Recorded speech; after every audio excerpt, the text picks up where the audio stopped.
1849 की बात है। सेकेंड एंग्लो सिख वॉर खत्म हुए कुछ ही दिन हुए थे। दोनों तरफ युद्धबंदी थे, जिन्हें धीरे धीरे वापस भेजा जा रहा था अपने अपने ओरिजिनल कैंप्स पे।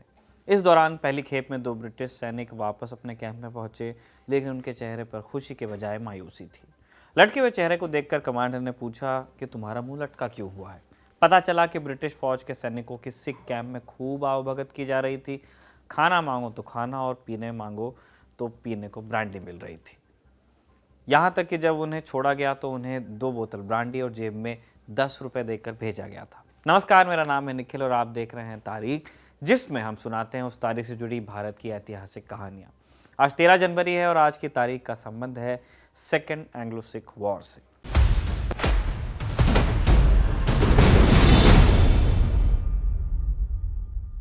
शुरुआत अप्रैल 1848 से करते हैं। उस महीने में मुल्तान में कंपनी बहादुर यानी कि ब्रिटिश ईस्ट इंडिया कंपनी के खिलाफ विद्रोह खड़ा हो गया। पहला एंग्लो सिख वॉर खत्म हुए 3 साल बीत चुके थे, जिसमें सिख साम्राज्य को हार का मुंह देखना पड़ा था। महाराजा रणजीत सिंह के वक्त में मुल्तान सिख साम्राज्य का हिस्सा हुआ करता था। वहां से उन्हें टैक्स भी जाता था, लेकिन फर्स्ट एंग्लो सिख वॉर के बाद मुल्तान के गवर्नर मुलराज चोपड़ा ने अपनी स्वतंत्रता अख्तियार कर ली थी, स्वतंत्र सत्ता बना ली थी। हालांकि नॉमिनली वो अंग्रेजों के अधीन ही थे। पंजाब दरबार को लगता था कि फर्स्ट एंग्लो सिख वॉर में उनकी हार का कारण उनकी कमजोरी नहीं बल्कि फौज के 2 कप्तानों का धोखा था जो अंग्रेजों से जा मिले थे। इस बात में कुछ हद तक सच्चाई भी थी, लेकिन हार फिर भी हार थी।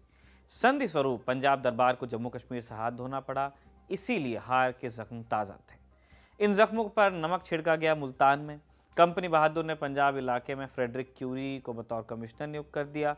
क्यूरी ने मांग रखी कि जिस तरह पंजाब दरबार को टैक्स जाता था, वैसा ही टैक्स कंपनी बहादुर को भी दिया जाए। दीवान मुलराज ने इनकार कर दिया। इतना ही नहीं, 2 अंग्रेज ऑफिसर्स जब मुल्तान किले पहुंचे तो उन्हें वहां लोगों ने घेर कर हत्या कर दी उनकी। विद्रोह की शुरुआत इस तरह हो चुकी थी। विद्रोह को दबाने के लिए क्यूरी ने खैबर पख्तूनवा के उत्तर पूर्व इलाके यानी हज़ारा से फौज बुलवाई, जिसको लीड कर रहे थे राजा शेर सिंह अटारीवाला, जो हज़ारा के गवर्नर छत्तर सिंह अटारीवाला के बेटे थे। यहाँ मुल्तान में शेर सिंह विद्रोह को दबाने की कोशिश कर रहे थे। वहाँ हज़ारा में कंपनी बहादुर के कुछ अफसर छत्तर सिंह को ठिकाने लगाने की कोशिश में थे। जब शेर सिंह को इस बात की खबर लगी तो उन्होंने उल्टा कंपनी के खिलाफ ही लड़ना शुरू कर दिया। दुश्मन को दुश्मन का साथ मिला सो हाथ मिला। कंपनी बहादुर दोनों की दुश्मन थी, इसीलिए दीवान मुलराज और राजा शेर सिंह ने हाथ मिलाया। 14 सितंबर 1848 के रोज शेर सिंह ने कंपनी बहादुर के खिलाफ विद्रोह का बिगुल बजाया। अब कंपनी को 2 दिक्कतें उसके सामने खड़ी हो गई। एक तो हज़ारा में छत्तर सिंह विद्रोह कर चुके थे, दूसरा मुल्तान भी हाथ से निकलता दिखाई दे रहा था। यानी उनके लिए लड़ाई के 2 फ्रंट्स खुल गए थे।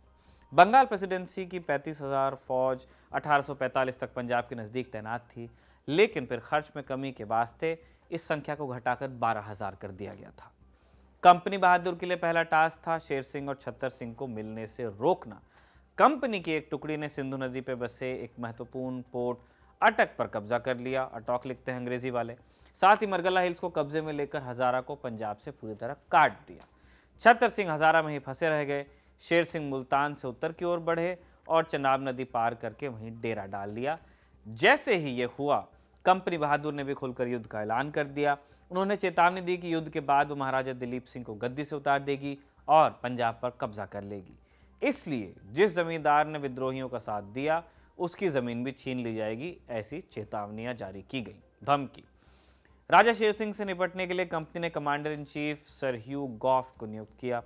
मानसून आ चुका था, इसलिए गवर्नर जनरल लॉर्ड डलहौजी ने मानसून के बीच जाने तक रुकने का आदेश दिया। इस वक्त का फायदा उठाकर शेर सिंह ने चनाब के पास एक स्ट्रांग पोजीशन बना ली। 21 नवंबर को गॉफ ने आर्मी की कमान संभाली। पहली लड़ाई चनाब के बाएं छोर पर मौजूद रामनगर में हुई। यहाँ कंपनी बहादुर की फौज को पीछे खदेड़ दिया गया।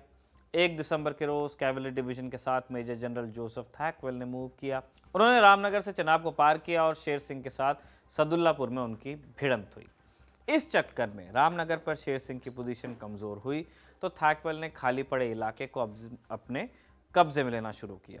थैकवेल को लगा था कि अगले दिन पूरी ताकत से हमला कर वो शेर सिंह को पीछे खदेड़ देंगे, लेकिन शेर सिंह ने चतुराई दिखाते हुए उत्तर की ओर मूव किया और चनाब के पास अपना स्ट्रांग होल्ड बनाए रखा। इसके बाद अगले कुछ हफ्तों तक दोनों सेनाओं ने अपनी पोजीशंस बनाए रखी। शेर सिंह के पास ऊपरी पोजीशन का फायदा था, हाइट थी, इसीलिए वो नीचे मूव कर इस एडवांटेज को खोना नहीं चाहते थे। दूसरी तरफ गौफ इंतजार कर रहे थे मुल्तान से रीइंफोर्समेंट के आ जाने का, मदद आने का और अतिरिक्त टुकड़ियां आने का। जनवरी के पहले हफ्ते में मुल्तान से खबर आई कि कंपनी ने उस पर कब्जा कर लिया है। हालांकि दीवान मुलराज अभी तक किले को बचाए हुए थे। गौफ को लगा कि अब मुल्तान से सेना आएगी, लेकिन तभी अटक से भी एक खबर आई। पहले हमने आपको बताया था कि अटक पर कंपनी के कब्जे के चलते ही शेर सिंह के पिता यानी छतर सिंह मूव नहीं कर पा रहे थे। जिस समय मुल्तान पर कब्जा हुआ उसी दौरान अटक में मुस्लिम फौज ने विद्रोह कर दिया और अफगानिस्तान के शासक दोस्त मोहम्मद खान से जा मिले।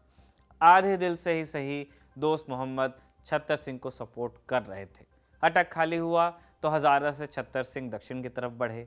गवर्नर जनरल डलहौजी ने गौफ को आदेश दिया कि मुल्तान से रिइंफोर्समेंट आने का इंतजार मत करो, किसी भी कीमत पर छतर सिंह और शेर सिंह की फौज को एक होने से रोको।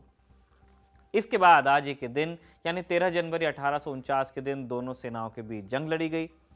इसे चिलियावाला की जंग के नाम से जाना जाता है।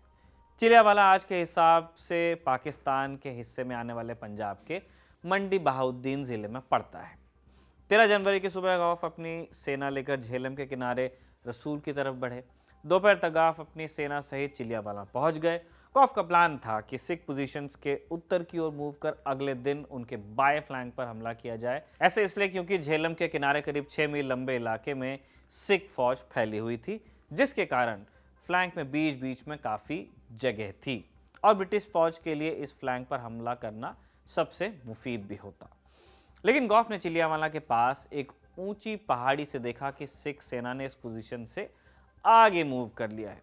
फॉरवर्ड प्रेशर फ्लैंक अब कमज़ोर नहीं रह गया था, इसलिए गौफ ने सामने से हमला करने का निर्णय लिया। कुछ अंग्रेज इतिहासकार मानते हैं कि सिख फौज की संख्या 23 से 30 हज़ार के करीब थी, लेकिन इसमें संशय है। पहले एंग्लो सिख युद्ध के बाद खालसा सेना सिर्फ 12,000 तक सीमित रह गई थी।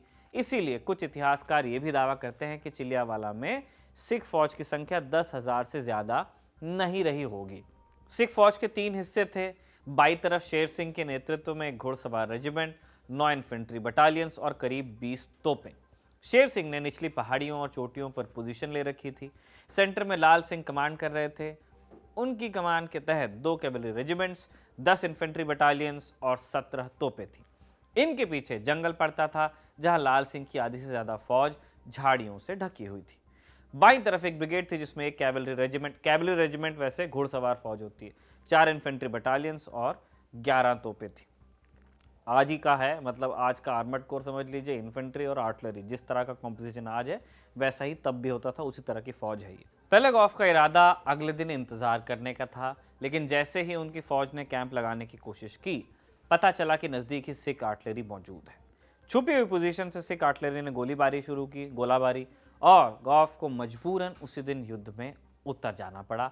बाद में गौफ ने अपने इस निर्णय के बारे में लिखा, मुझे डर था सिख सेना रात में कैंप पर हमला कर देगी, इसलिए मुझे उसी दिन युद्ध में उतरना पड़ा। अब जरा गौफ की सेना का हाल भी जान लेते हैं। गौफ के पास 2 इन्फेंट्री डिविजन्स थी।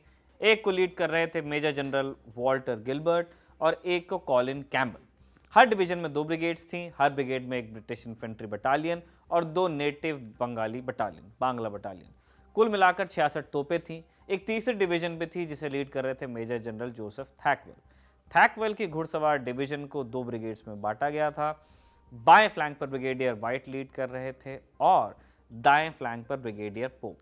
इसके अलावा गौफ के पास 8 18 पाउंडर गन्स और 4 8 इंची हॉवित्जर गन्स सेंटर में लगी थी। स्क्रीन पर दोनों आर्मी की पोजीशंस को आप देख सकते हैं। एक ब्रिगेड उन्होंने रिजर्व में भी रखी थी, जिसे ब्रिगेडियर पेनी लीड कर रहे थे। 3 बजे गौफ ने अपनी सेना को आगे बढ़ने का आदेश दिया। बाएं फ्लैंक पर कैम्बल की डिवीजन और उनके 2 ब्रिगेड शुरुआत से ही पोजीशन में थी। वहां जंगल का एरिया था, इसीलिए बाईं तरफ से कैम्बल ने खुद कमान संभालते हुए दूसरी ब्रिगेड को बेनेट से हमला करने को कहा। संगीन, जो बंदूक के आगे एक चाकू लगा होता है, उससे। अब ये ब्रिगेड अभी अभी भारत आई थी, इन्हें भारत के टेरेन में लड़ाई करने का अनुभव था नहीं, इसलिए इन्होंने तेजी से हमला तो किया, लेकिन घनी झाड़ियों में ट्रूप्स का आपसी कोऑर्डिनेशन टूट गया। सिख आर्टिलरी ने इसके बाद इन पर ग्रेप शॉट से हमला किया। अब ये मजेदार है। ग्रेप शॉट एक प्रकार का एम्यूनिशन होता है जिसमें एक कैनवस बैग में कम कैलिबर के छोटे राउंड्स को एक साथ दागा जाता है। और तोड़ के आप समझना चाहते हैं, कैनवस का एक थैला, छोटा सा पाउच समझ लीजिए, उसमें छोटी छोटी आप गोलियां रखेंगे, उनको एक साथ भरेंगे और एक साथ दागते हैं। तो जैसे छर्रे वाली बंदूक होती है, दुनाली से जो छर्रा चलता है, उसी तरह का ये गोला है, बहुत बड़ा, बहुत मतलब तोप है ऐसी जो छर्रे चला रही है, उस समझ लीजिए। जब इसको फायर किया जाता है तो एक गोले की तरह निकलने के बजाय ये अलग अलग टुकड़ों में टूट जाते हैं और अंगूर के दानों जैसे दिखाई देते हैं, इसलिए इनका नाम पड़ा ग्रेप शॉट। ग्रेप शॉट के हमले से अफरा तफरी मची। बाय फ्लैंक की ब्रिगेड से क्वीन कलर छिन गए। क्वीन कलर यानी ब्रिटेन की रानी का फ्लैग। तब हर डिवीजन के 2 झंडे होते थे, एक ब्रिटेन की महारानी का और एक अपनी रेजिमेंट का।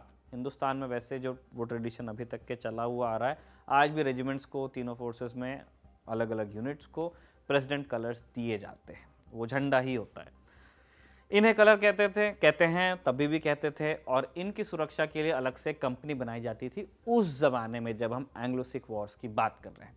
कलर अगर दुश्मन सेना से छीन लिया तो मतलब बड़ी बेइज्जती की बात होती है। क्वींस कलर छीनने की थोड़ी ही देर में बाई ब्रिगेड के अधिकतर फौजी मारे गए और बाकियों को पीछे हटना पड़ा।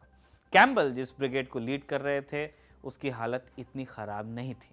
इन्होंने सिख आर्टिलरी और उनके एक हाथी को भी अपने कब्जे में ले लिया, यानी बाएं फ्लैंक पर ब्रिटिश मजबूत दिखाई दे रहे थे। इसका फायदा कैवलरी ने उठाया। मौका देखकर घुड़सवार सेना ने तेजी से धावा बोला और ये लोग सिख सेंटर के ठीक पीछे पहुंच गए। हमला करने के लिए एकदम मुफीद पोजीशन थी ये, लेकिन तब तक दाएं फ्लैंक से ब्रिटिश फौज के लिए बुरी खबर आने लगी थी। वहां वॉल्टर गिलबर्ट लड़ रहे थे और ब्रिटिश टुकड़ी की हालत खराब होती जा रही थी। किसी तरह गिलबर्ट ने अपनी 2 ब्रिगेड्स के साथ सिख फौज को पीछे हटने पर मजबूर तो किया, लेकिन ब्रिगेडियर पोप कैवलरी के साथ हमला करते हुए जंगल और झाड़ियों में घुस गए। इनका भी वही हाल हुआ जो बाएं फ्लैंक पर हुआ था। घनी झाड़ियों में फौज तितर बितर हो गई। घबरा के ब्रिगेडियर पोप ने सेना को पीछे हटने का आदेश दिया। तब सिख सेना ने मौका पाकर चौतरफा हमला बोल दिया इन पर। अब इस पूरे केओस के बाद मजबूरी में रिजर्व ब्रिगेड को बुलाया गया, तब जाकर इन सब की जान बची। अब तक रात हो चुकी थी। सिखों को बाएं और दाएं फ्लैंक पर भारी नुकसान हुआ था, लेकिन उनका कोर सही सलामत था। गॉफ के बचे हुए फॉर्मेशन बेअसर हो चुके थे, इसलिए उन्होंने पूरी फौज को पीछे हटने का आदेश दिया। लड़ाई खत्म होने तक गॉफ की सेना के 757 सिपाही मारे जा चुके थे, 16 से 51 घायल हुए थे और 104 मिसिंग इन एक्शन MIA गायब थे, यानी कुल 5212 सिपाहियों का नुकसान, कैजुअल्टीज। इनमें से 1000 के आसपास ब्रिटिश थे, बाकी भारतीय। दूसरी तरफ सिख फौज के 4000 सिपाही मारे गए थे। रिजल्ट क्या रहा, यह बताना थोड़ा कॉम्प्लिकेटेड है। इस लड़ाई के बाद सिख फौज ने गौफ को आगे बढ़ने से रोक दिया था, इसलिए सिख फौज इसे अपनी जीत करार देती है, उस समय दिया। अगले दिन दोनों फौजें अपनी अपनी पोजीशंस पर डटी रहीं। इसके बाद शेर सिंह अगली सुबह उत्तर की तरफ चले गए। वहीं ब्रिटिश फौज 3 दिन बाद वहां से हटी। टेक्निकली पहले शेर सिंह मैदान से हटे थे, इसलिए ब्रिटिश फौज ने इसे अपनी जीत माना कि हम यहीं पे खड़े हैं और लड़ लेंगे, लेकिन वो जा चुके हैं। हालांकि सच यह है कि अगर शेर सिंह रात में रुकने के बजाय ब्रिटिश फौज पर हमला कर देते तो ज्यादा संभावना यही थी कि वो जीत जाते अंग्रेजों से। ये बात तब कंपनी बहादुर ने भी स्वीकार की थी। दाएं फ्लैंक पर हुए सत्यानाश के बाद ब्रिटिश फौज का मनोबल टूट चुका था, वो और लड़ने के मूड में बिल्कुल थे नहीं। इस जंग की टेस्टिमनीज लिखते हुए एक ब्रिटिश ऑब्जर्वर ने लिखा, ये सिख बिल्कुल शैतानों की तरह उग्रता से लड़े। शेरों की तरह फुर्तीले ऐसे लड़ाकों को मैंने और कहीं नहीं देखा। वे सीधे संगीनों पर दौड़े और संगीन अपने सीने पर ले ली। सीने पर संगीन घुसी थी, इसके बावजूद अपने दुश्मन पर हमला करते रहे। इस लड़ाई के चर्चे लंदन तक पहुंचे और गॉफ को इस शर्मिंदगी के लिए जिम्मेदार ठहराते हुए सस्पेंड कर दिया गया और जनरल चार्ल्स नेपियर को कमांडर बना दिया गया। हालांकि इससे पहले कि नेपियर लंदन से पहुंचते, 21 फरवरी को सिख और ब्रिटिश फौज के बीच एक आखिरी लड़ाई हुई, गुजरात की लड़ाई, जिसमें ब्रिटिश फौज की जीत हुई। 14 मार्च को शेर सिंह और उनके पिता छत्तर सिंह ने आत्मसमर्पण कर दिया। शॉल से चेहरा ढक के दोनों रावलपिंडी स्थित ब्रिटिश कैंप तक पहुंचे। यहां जनरल गिलबर्ट ने उनके हथियार लिए। इसके बाद हजारों सिख सैनिकों ने भी अपने सरदार को फॉलो किया। जनरल थैकवेल वहीं मौजूद थे। वो लिखते हैं, वेटरन सिख सैनिकों को हथियार देने में बहुत दिक्कत हो रही थी। वेटरन यहाँ रिटायर्ड का से नहीं है, वेटरन मतलब जो बहुत अनुभव, बहुत लड़ चुका है, बहुत सारे थिएटर्स में सर्व कर चुका है। कुछ की आंखों में आंसू थे, बाकी की आंखों में नफरत और गुस्सा था। एक सैनिक ने तब कहा था, आज रंजीत सिंह मर गया। इसके बाद पंजाब को ब्रिटिश राज में मिलाकर महाराजा दिलीप सिंह को लंदन भेज दिया गया। इसी लड़ाई के बाद कोहिनूर भी अंग्रेजों के पास गया और इसी के साथ सिख साम्राज्य का अंत हुआ। लेकिन चिलियावाला की लड़ाई का किस्सा यहीं खत्म नहीं हुआ। 1857 की क्रांति में बैटल क्राई का हिस्सा बना। 1857 की क्रांति के दौरान कवि प्रकाश नाथ दास ने लिखा, हाल ही में मैंने रंग बिरंगे कपड़े पहने हजारों सैनिकों को क्षितिज में बिना मयान के तलवारें लहराते हुए देखा। हनुमान का एक लाल झंडा उठा और झांसी की सेना रो पड़ी और चिल्लाई, चिलियावाला याद करो। इतना ही नहीं, चिलियावाला की लड़ाई का जिक्र विदेश तक भी हुआ। 1854 में क्रीमिया में हुई लड़ाई के दौरान ब्रिटिश फौज की लाइट कैवलरी ने चार्ज किया और रूस के हाथों मुंह की खाई। तब लॉर्ड लांकन ने कहा था, इससे बुरी हार मैंने कभी नहीं देखी। तब जनरल एरी ने उन्हें जवाब दिया था कि जंग में सब होता रहता है, चिलियावाला के सामने ये कुछ भी नहीं है। आज के एपिसोड में बस इतना ही। तारीख के अगले एपिसोड में आपसे फिर मुलाकात होगी। तारीख के इस एपिसोड को लिखा था हमारे साथी कमल ने और कैमरे पर इसे रिकॉर्ड किया था हमारे दोस्त विजय ने। देखते रहिए दी ललन टॉप।